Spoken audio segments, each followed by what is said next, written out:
Good morning, Chair and Committee. Thanks for having me today. My name is Shiye Bastida Patrick. I am a 17-year-old climate justice activist. Today, I am here for two reasons: my present and my future. What happens when a teenager looks at their life and begins to understand that the world is not open to explore, but is instead dying right before their eyes? This ecological crisis, fueled by greenhouse gases, is the deadliest catastrophe in history. And if we ignore it, it will end human history. This city is surrounded by water.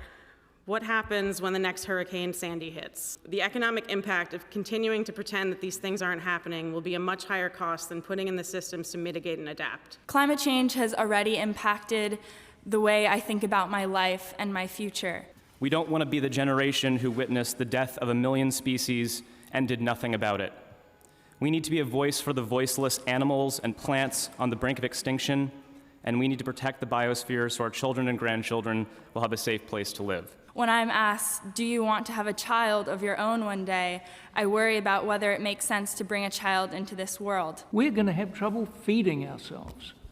The oceans are heating and expanding. Water is invading Louisiana, Florida, Alaska, Bangladesh, New York City.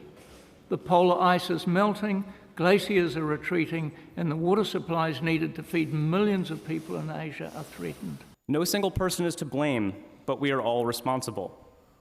We don't want to live in a world without natural habitats. We don't want to live in a world without wild animals. In fact, we can't survive without them. If they go, we go, because our existence vitally depends on healthy, self-sustaining ecosystems. It is an emergency that threatens all aspects of life on the planet, human and non-human alike. We need to realize the strain we're putting on the world. The animals we're killing,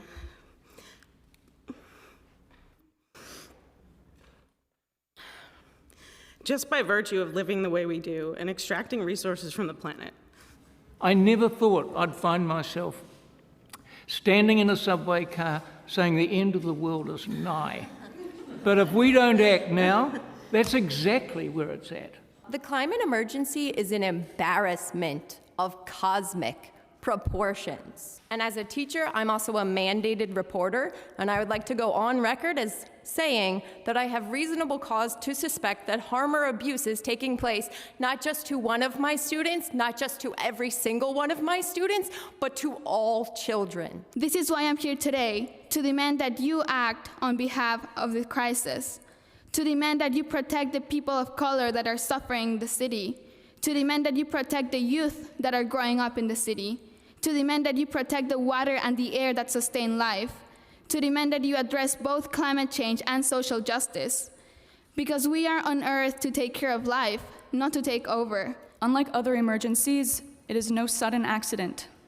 An emergency of this scale has been compared to a world war, but the difference in this instance is that human society has had the foresight to prevent the worst of it for over 40 years. The federal government has consistently failed to take action and neglected its responsibilities, leaving our future and that of the other 99.99% of life on Earth in profound peril. We need New York City to take the lead and declare a climate emergency. Our survival depends on this resolution. What in the name of everything sacred on this earth are our tax dollars going towards when we do not even declare a state of emergency for an existential threat? We don't even formally acknowledge it, let alone take any meaningful action towards facing it. Where are the adults? I would love to know. We need to declare a climate emergency in New York City because the climate crisis encompasses health, ecological, racial, labor, generational, and many more issues that you, as people in a position of power, have the responsibility to address. I assure you that the youth of New York City want the declaration of a climate emergency. We have 11 years to radically change our way of living if we want a livable future. New York, as a model city, needs to take the lead in addressing the climate crisis.